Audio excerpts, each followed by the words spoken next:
भगवद गीता में श्री कृष्ण कहते हैं, हे अर्जुन, मनुष्य मुझे 3 मार्गों से प्राप्त कर सकता है, कर्म योग, राजयोग और भक्ति योग। परंतु ये मार्ग सरल नहीं है। इनमें से प्रत्येक मार्ग आत्मा की परीक्षा लेता है। पर क्या आत्मा इन मार्गों को चुनती है या ये मार्ग आत्मा को चुनते हैं? कभी एक श्रवण कुमार था जो अपने नेत्रहीन माता पिता को कांधे पर उठाकर तीर्थ यात्रा पर ले गया। ये कर्म योग का शुद्धतम उदाहरण है। और कभी एक वाल्मीकि था जिसने हत्यारे से आर्षि बनकर रामायण की रचना की। ये कर्म की परिणति थी, लेकिन प्रारंभ एक भयावह अंधकार से हुआ था।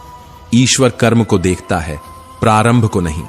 लेकिन फिर मन आता है, वही मन जो इंद्रियों का राजा है, जो चाहे दिखा दे स्वर्ग और जो चाहे गिरा दे नरक में।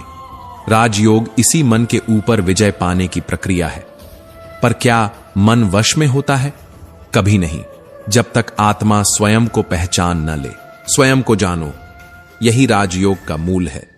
कुंडलिनी जागरण, चक्रों की परिक्रमा, श्वासों की साधना, ध्यान की स्थिरता, ये सब साधन हैं उस स्थिति तक पहुंचने के जहां मन आत्मा को ईश्वर से जोड़ता है। और उस बिंदु पर जहां विचार समाप्त होते हैं, वहां आत्मा बोलती है। शंकराचार्य, परमहंस योगानंद, स्वामी विवेकानंद, ये सब राजयोग के पथिक थे, जिन्होंने बाहर की नहीं, भीतर की यात्रा की। पर क्या यात्रा भीतर से आसान होती है या कठिनतम होती है? क्योंकि भीतर जाने का अर्थ है अंधकार से आंख मिलाना, अपने ही भय से लड़ना। और इसी भय से लड़ते लड़ते कभी आत्मा टूटती है तो कभी वह भगवान की ओर दौड़ती है। तब हृदय बोलता है और भक्ति जन्म लेती है। इससे पहले कि हम इस विषय को गहराई से समझें, आपसे अनुरोध है कि इस वीडियो को अंत तक देखें। यदि आपको हमारा यह प्रयास पसंद आए तो वीडियो को लाइक करें और नीचे कमेंट में जय श्री राधे कृष्ण अवश्य लिखें। साथ ही अगर आपने हमारे चैनल को अभी तक सब्सक्राइब नहीं किया है तो अभी सब्सक्राइब करें और बेल आइकॉन जरूर दबाएं, ताकि हमारी हर नई प्रेरणादायक वीडियो सबसे पहले आप तक पहुंचे। मीराबाई का दर्द, चैतन्य महाप्रभु की तन्मयता, हनुमान का समर्पण, ये सब भक्ति योग के उच्चतम शिखर हैं, जहां विचार नहीं केवल भाव होता है, जहां तर्क नहीं केवल आंसू होते हैं, जहां प्रश्न नहीं केवल समर्पण होता है। हे प्रभु, मुझे कुछ नहीं चाहिए, बस तू चाहिए। यहां आत्मा भगवान से नहीं पूछती कि तू कहां है, वो कहती है मैं तेरी हूं। पर जब आत्मा पथभ्रष्ट हो जाए, जब धर्म टूटने लगे, जब अधर्म का अंधकार मनुष्य की चेतना को निगल जाए, तब स्वयं ईश्वर को अवतार लेना पड़ता है। भगवद गीता कहती है, जब जब धर्म की हानि होती है तब तब मैं स्वयं आता हूं। लेकिन क्यों? क्योंकि आत्मा को फिर से उसके सत्य से जोड़ना ही ईश्वर का कार्य है। फिर से मनुष्य को उसका दर्पण दिखाना ही भगवत कार्य है। और इसी कारण से कर्म योग, राजयोग और भक्ति योग तीनों एक बिंदु पर जाकर एक हो जाते हैं, क्योंकि तीनों का लक्ष्य केवल एक है, परमात्मा। लेकिन जीवन सरल नहीं है। कभी कभी आत्मा उलझती है, भटकती है, भूलती है कि उसका उद्देश्य क्या है। वह मोह, लोभ, द्वेष, ईर्ष्या में बंध जाती है और फिर पाप जन्म लेता है। और पाप का परिणाम कर्म का फल। नीति शास्त्र कहता है, किसान जैसा बीज बोएगा वैसी ही फसल पाएगा। कर्म की भूमि में बोए गए हर विचार, हर संकल्प, हर कार्य एक दिन फल जरूर देंगे। अच्छे हों या बुरे, ईश्वर उसे निश्चित रूप से लौटा देता है। कर्म करने की स्वतंत्रता तुम्हारे पास है, परंतु फल की नहीं। यह गीता का सबसे बड़ा सत्य है। मनुष्य जो भी करता है, भगवान उससे अनभिज्ञ नहीं है। हर विचार, हर संकल्प, हर कर्म ईश्वर की दृष्टि से छिपा नहीं है। लोग इस युग में, कलयुग में, कानूनों को तोड़कर, रिश्वत देकर, सिफारिशों से अपने रास्ते बना लेते हैं। लेकिन ईश्वर का न्याय, वह न बिकता है, न झुकता है, न बदलता है। उसकी न्याय की व्यवस्था शाश्वत है, अडिग है, निष्पक्ष है। वहां कोई पैरवी नहीं चलती, कोई अपील नहीं मानी जाती, और कोई भी, चाहे राजा हो या रंक, उसकी दृष्टि से बच नहीं सकता, क्योंकि ईश्वर वह है जो भीतर तक देखता है। वहां मुखौटे नहीं चलते, वहां शब्द नहीं, भाव चलते हैं। वहां कर्म नहीं, कर्म का भाव चलता है। ईश्वर ने हमें कर्म करने की स्वतंत्रता दी है, अद्भुत स्वतंत्रता, जो जीवन को जड़ नहीं जीवंत बनाती है। सोचो, यदि यह स्वतंत्रता नहीं होती तो जीवन एक स्क्रिप्टेड नाटक बन जाता, जिसमें कोई नया मोड़, कोई नई गलती, कोई नई सीख संभव नहीं होती। हम चल रहे होते, लेकिन भीतर से मृत होते। लेकिन ईश्वर ने वह चाबी हमें सौंपी है, जिससे हम अपने लिए स्वर्ग भी बना सकते हैं और नरक भी। यही स्वतंत्रता है जो एक इंसान को संत बनाती है, और वही स्वतंत्रता किसी को शैतान बना देती है। इसी स्वतंत्रता के कारण हर आत्मा के पास विकल्प होता है कि वह किस दिशा में आगे बढ़े, और यही कारण है कि संसार में विचारों की विविधता है। कोई मोह से चलता है, कोई विवेक से, कोई भक्ति से, कोई वासना से, और फिर भी हर एक को उसके कर्मों का फल अवश्य मिलता है। कोई बच नहीं सकता, क्योंकि हर कर्म एक बीज है जो समय आने पर फल देगा ही देगा। लेकिन क्या हर कर्म बंधनकारी होता है? नहीं। भगवत गीता कहती है, मनुष्य जो कर्म मोह, लालच, भय, अहंकार या स्वार्थ से करता है, वही कर्म बंधनकारी होते हैं। ऐसे कर्म जो फल की इच्छा से किए जाते हैं, वे व्यक्ति को संसार के जाल में बांध देते हैं। वही जाल जिसमें आत्मा बार बार उलझती है, बार बार जन्म लेती है, बार बार वही पीड़ा, वही चाह, वही रिक्तता अनुभव करती है। लेकिन कुछ कर्म ऐसे भी हैं जो करते हुए भी आत्मा को छूते नहीं। वे जल पर पड़े कमल के समान होते हैं, गहरे में रहते हुए भी निर्लिप्त। और यही वह कर्म है जिन्हें भगवान निष्काम कर्म कहते हैं। गहराई से सोचो, यदि कोई कर्म करते हुए ईश्वर को अर्पित कर दे, तो क्या उसमें फिर भी अहंकार बचता है? भगवान कहते हैं, जो कुछ भी तुम करो, खाओ, अर्पण करो, मुझे समर्पित करो। क्यों? क्योंकि समर्पण ही वह प्रक्रिया है जो कर्म को शुद्ध करती है। जहां कर्म तो होता है, पर उसमें मैं नहीं होता। जहां फल तो आता है, लेकिन उससे कोई जुड़ाव नहीं होता। समर्पण वह यज्ञ है जिसमें अहम की आहुति दी जाती है, और तब कर्म हमें बांधते नहीं, बल्कि मुक्त करते हैं। तब व्यक्ति कोई याचक नहीं होता, न कोई स्वार्थी होता है। वह एक निमित्त बन जाता है ईश्वर की लीला में। पर क्या यह समझ हर किसी को आती है? नहीं। बहुत से लोग कर्म को केवल काम समझते हैं। वे फल को जीवन की परिभाषा मान बैठते हैं, जबकि फल कभी हमारे अधीन था ही नहीं। हमारे अधीन था केवल कर्म, केवल नियत, केवल भाव। ईश्वर कभी कर्म रोकते नहीं हैं। वे तो केवल कर्म का रहस्य समझाते हैं। वे कहते हैं, कर्म करो, लेकिन फल में आसक्त मत हो। क्यों? क्योंकि फल जब मोह से बंध जाता है तो दुख जन्म लेता है। यदि तुम्हें सफलता चाहिए तो समर्पण के साथ कर्म करो। यदि तुम्हें शांति चाहिए तो फल की चिंता किए बिना कर्म करो। और यदि तुम्हें ईश्वर चाहिए तो अपने कर्म को ही ईश्वर बना दो। यह वही शिक्षा है जो श्री कृष्ण ने युद्ध भूमि में दी थी, तब जब चारों ओर मृत्यु का नृत्य हो रहा था और अर्जुन भ्रम में था। आज भी वही भ्रम हम सबके भीतर है। क्या करें, क्यों करें, किसके लिए करें? उत्तर अब भी वही है, मेरे लिए करो। और जब तुम उसके लिए करने लगो तो फिर हर कार्य साधना बन जाता है, हर दिन तपस्या बन जाता है, हर क्षण ईश्वर के स्पर्श में डूब जाता है। और तब तुम कर्म नहीं करते, कर्म तुम्हें करता है। तब फल तुम्हारा पीछा करता है, तुम्हें उसकी इच्छा नहीं करनी पड़ती। तब तुम संसार में रहते हुए भी संसार से परे हो जाते हो। लेकिन यह मार्ग एक दिन में नहीं मिलता, यह समझ एक जन्म में नहीं आती। कभी कभी एक कर्म को समर्पण में बदलने में पूरी उम्र लग जाती है। फिर भी यदि एक पल भी ऐसा आ जाए जहां कर्म में न मैं रहे न मेरा रहे, तो वही पल मोक्ष का प्रवेश द्वार बन जाता है। शास्त्रों ने कभी केवल पूजा की शिक्षा नहीं दी, बल्कि उन्होंने जीवन को जीने की दिशा दी। वहां प्रेम है तो वहां प्रतिकार भी है, वहां क्षमा है तो न्याय भी है, वहां सेवा है तो रक्षा भी है। शास्त्र कहते हैं, जो व्यक्ति धर्म, संस्कृति और समाज के मूल को चोट पहुंचाता है, उसके साथ वही व्यवहार उचित है जो वह दूसरों के साथ करता है। क्योंकि धर्म केवल सहिष्णुता नहीं, विवेक भी है। महर्षि वेदव्यास कहते हैं, मनुष्य जिसके साथ जैसा व्यवहार करे, उसके साथ वैसा ही व्यवहार धर्म है। क्योंकि यदि आप हर किसी के साथ बराबर का व्यवहार करेंगे तो न्याय कहां बचेगा। यदि आप दुष्ट को भी सज्जन समझ बैठेंगे तो सज्जन का मूल्य कौन समझेगा। और यही शिक्षा श्रीमद् भगवद गीता में श्री कृष्ण ने युद्ध के मैदान में दी, जहां प्रेम, नीति, शांति और युद्ध सब एक साथ उपस्थित थे। कृष्ण कहते हैं, तुम्हारा आज तुम्हारे बीते हुए कल का प्रतिबिंब है और तुम्हारा कल तुम्हारे आज के कर्मों पर टिका है।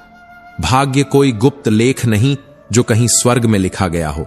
भाग्य वही है जो हम हर दिन अपने हाथों से रच रहे होते हैं। इसलिए कर्म के प्रति सजग रहो। हर शब्द, हर सोच, हर निर्णय तुम्हारे भाग्य के अक्षर हैं। और तब जब जीवन की चाल धुंधली लगे, जब कोई राह न दिखे, तब एक बात याद रखना, उन लोगों का साथ कभी मत छोड़ना जिन्होंने अंधकार में तुम्हारा हाथ थामा था। कर्ण जानता था कि परिणाम विनाशकारी होंगे, फिर भी वह दुर्योधन के लिए खड़ा रहा। क्यों?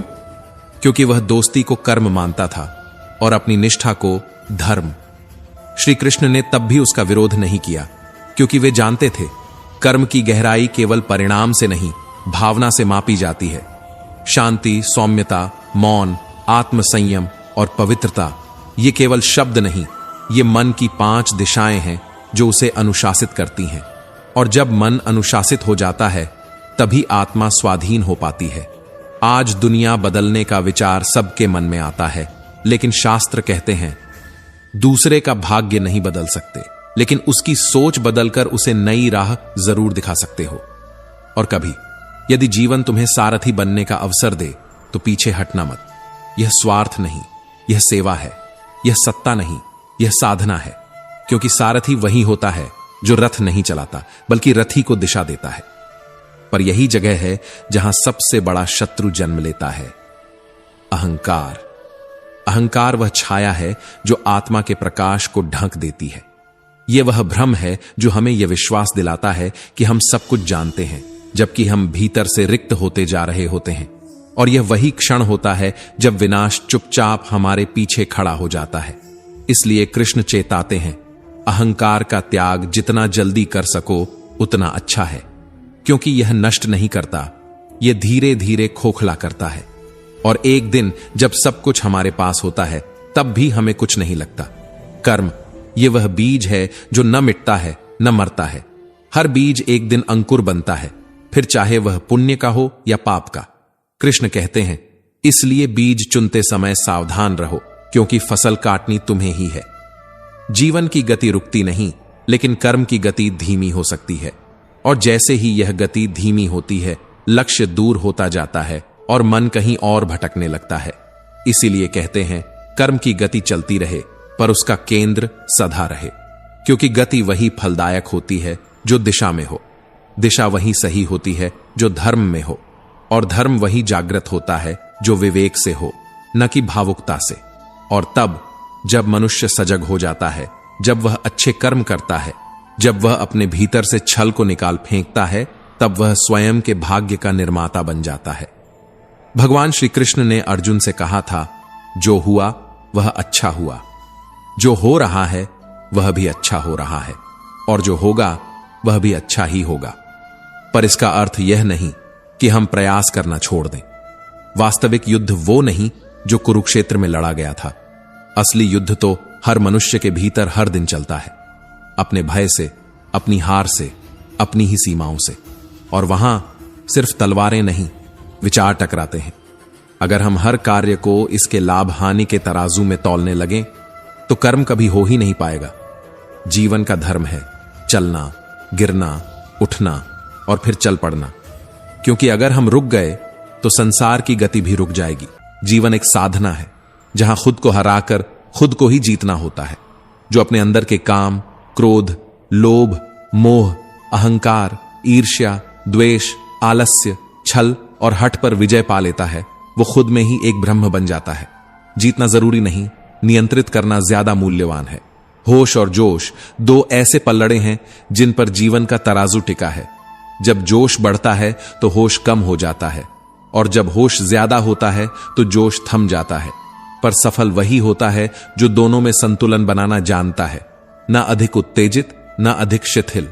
जो स्थिर है वही स्थायी है, और जो स्थायी है वही शक्तिशाली है। बाजार में हकीम बहुत हैं अमीरों के इलाज के लिए, पर अगर मरहम लगाना ही है तो किसी गरीब के जख्मों पर लगाओ। वहां तुम्हारा मन भी ठीक हो जाएगा, क्योंकि वहां कोई दिखावा नहीं है, वहां सिर्फ जरूरत है। और जहां जरूरत होती है वहीं सच्ची सेवा जन्म लेती है। जो दोस्त तुम्हारे सामने मुस्कुराते हैं और पीछे से वार करते हैं, उनसे दूर रहो। वो जहर हैं जो धीरे धीरे आत्मा को मार देते हैं, और आत्मा जब मरती है तो शरीर बस चलता है, जिंदा नहीं रहता। हर वो व्यक्ति जो तुम्हारे चेहरे पर मुस्कुराहट लाने की जगह तुम्हारे दिल में शक भर दे, वो तुम्हारा नहीं है। सादगी सबसे सुंदर श्रृंगार है, क्षमा सबसे बड़ा बल है, विनम्रता सबसे ऊंचा तर्क है, और सच्ची दोस्ती वो रिश्ता है जिसे शब्दों की नहीं, सिर्फ मौन की जरूरत होती है। पर स्त्री धन, निंदा, परिहास और बड़ों के सामने चंचलता, ये 4 ऐसे कांटे हैं जो जीवन के फूलों को धीरे धीरे मुरझा देते हैं। इन्हें त्याग दो और देखो कैसे जीवन खिलने लगता है। हम उस शरीर के साथ जन्मे जिसके लिए हम जिम्मेदार नहीं थे, लेकिन हम उस चरित्र, उस व्यक्तित्व, उस किरदार के साथ इस जीवन से विदा लेंगे जिसकी पूरी जवाबदेही हमारी है। और वही जवाबदेही ही तुम्हारा परिचय है। न नाम, न जात, न रंग, न धर्म, सिर्फ तुम्हारा वास्तविक स्वरूप। जीवन चाय की तरह है, पहले अहम को उबालो, फिर चिंता को भाप बनाकर उड़ाओ। दुखों को घुल जाने दो, गलतियों को छान लो और अंत में स्वाद लो। वो स्वाद जिसे अनुभव कहते हैं, वो अनुभव जो दूसरों के लिए एक सीख बन सकता है अगर तुम उसे सही ढंग से जी लो। कभी सोचा है जूते में एक छोटा सा कंकड़ कितना बड़ा दर्द देता है? वैसे ही रिश्तों में एक छोटी सी कटुता पूरी आत्मा को छील देती है। और फिर हम शिकायत करते हैं कि जिंदगी क्यों कठिन है। हमारे कर्म वो बीज हैं जो दिखते नहीं, पर उनके फल वो वृक्ष हैं जो जीवन को छांव या कांटे दोनों दे सकते हैं। अगर हम जान जाएं कि कर्म कैसे बोए जाते हैं, तो हम कभी दुख का बीज नहीं डालेंगे। जो लोग आत्महत्या करने की सोचते हैं, वे शायद भूल जाते हैं कि मृत्यु कोई छुटकारा नहीं, वह सिर्फ एक द्वार है अगले उत्तरदायित्व का। एक क्षण की पीड़ा से बचने के लिए हम अनंत यंत्रणा को आमंत्रण नहीं दे सकते। आत्मा अमर है, शरीर नहीं, और अमर आत्मा को हर जन्म में उसका लेखा जोखा निभाना ही पड़ता है। माता पिता, भाई बहन, पत्नी पति, पुत्र पुत्री, ये संयोग नहीं, ये पुराने जन्मों के अधूरे समीकरण हैं। हम जिनसे प्रेम करते हैं या जिनसे द्वेष रखते हैं, वे सब हमारे किसी अधूरे अध्याय के पात्र हैं। किसी ने हमारा साथ अधूरा छोड़ा था, कोई हमारे कारण अधूरा रह गया था, और ईश्वर ने हमें दोबारा अवसर दिया है अधूरे को पूर्ण करने का। कर्म यही एकमात्र सत्य है। उसका फल तुरंत मिले या वर्षों बाद या अगले जन्म में, पर मिलता अवश्य है। बाली को राम ने छुप कर मारा था, लेकिन कृष्ण बनकर उसी बाली के बाण से मारे गए।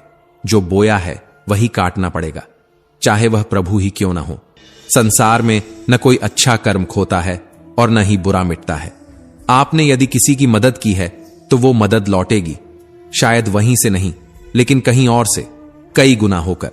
और यदि किसी को रुलाया है तो वह अश्रु भी लौटेगा, शायद उन्हीं आंखों से नहीं, पर जरूर लौटेगा। सच्चाई यह है कि यदि आंखें बंद होने से पहले सच में खुल जाएं, तो जीवन बदल सकता है। और अगर आपने ईमानदारी से मेहनत की है पर परिणाम नहीं मिला, तो दोष परिणाम का नहीं, प्रयास की गहराई का है। शॉर्टकट सिर्फ मेहनत है, उसके अलावा सब भ्रम है। कभी कभी सबसे बड़ा अंधेरा वो होता है जो हमारे अपने विचारों का होता है, और उसे मिटाने के लिए कोई और नहीं, हमें ही दीपक बनना पड़ता है। कभी जो खो गया वो शायद लौट ना पाए, लेकिन जो बचा है वो भी अगर खो गया तो फिर बचेगा क्या? कर्म करना ही धर्म है, और धर्म को जीना ही जीवन का अंतिम उद्देश्य। जीवन में संतुलन चाहिए, तुलना नहीं, क्योंकि जैसे ही तुम तुलना करते हो, तुम किसी और की जिंदगी का मापदंड अपनी जिंदगी पर थोप देते हो। हर आत्मा का सफर अलग है, हर जन्म का उद्देश्य अलग है, और जब तक हम अपने उद्देश्य को पहचान नहीं लेते, तब तक वही दुख, वही भ्रम और वही भटकाव दोहराते रहते हैं। कभी कभी दुख इसलिए आता है क्योंकि हम उसे ठीक से समझ नहीं पाए, और कभी कभी दुख इसलिए आता है ताकि हम अंततः समझ जाएं, जो भी मिल रहा है वो हिसाब है, जो भी छूट गया वो भी हिसाब है। हर रिश्ता, हर मुलाकात कुछ कहती है, कुछ सिखाती है। भगवान कृष्ण ने कभी नहीं कहा कि युद्ध आसान होगा। उन्होंने कहा, तुम लड़ो, बाकी मैं संभाल लूंगा। कर्म की गति गूढ़ है और उसका न्याय मौन, लेकिन अचूक होता है। तुम सोचते हो कि जो केवल मन में किया उसका क्या फल मिलेगा, पर यह भूल जाते हो कि ब्रह्मांड तुम्हारे कर्मों की नहीं, तुम्हारे भाव की भाषा समझता है। यहां तक कि मानसिक अपराधों के लिए भी न्याय होता है। जिसने केवल विचार में किसी को अपमानित किया, वह भी कहीं किसी जन्म में उसी चोट को भोगता है। यही कारण है कि कहा गया है, गाय का बछड़ा हजारों गायों के बीच अपनी मां को ढूंढ लेता है। उसी तरह कर्म अपने कर्ता को ढूंढ लेता है, चाहे वह कहीं छुपा हो, किसी और जीवन में हो, किसी और शरीर में हो। तो दोस्तों, हम उम्मीद करते हैं कि आपको उपदेश और कहानी पसंद आए होंगे। तो मित्रों, आपको यह उपदेश और कहानी अच्छी लगी हो तो वीडियो को लाइक करके चैनल को सब्सक्राइब कर लें और अपने दोस्तों, रिश्तेदारों को भी यह ज्ञान भरी वीडियो शेयर कर दो और कमेंट में जय श्री कृष्णा लिख दो। मित्रों, आपका पूरी वीडियो देखने के लिए धन्यवाद। जय श्री कृष्णा।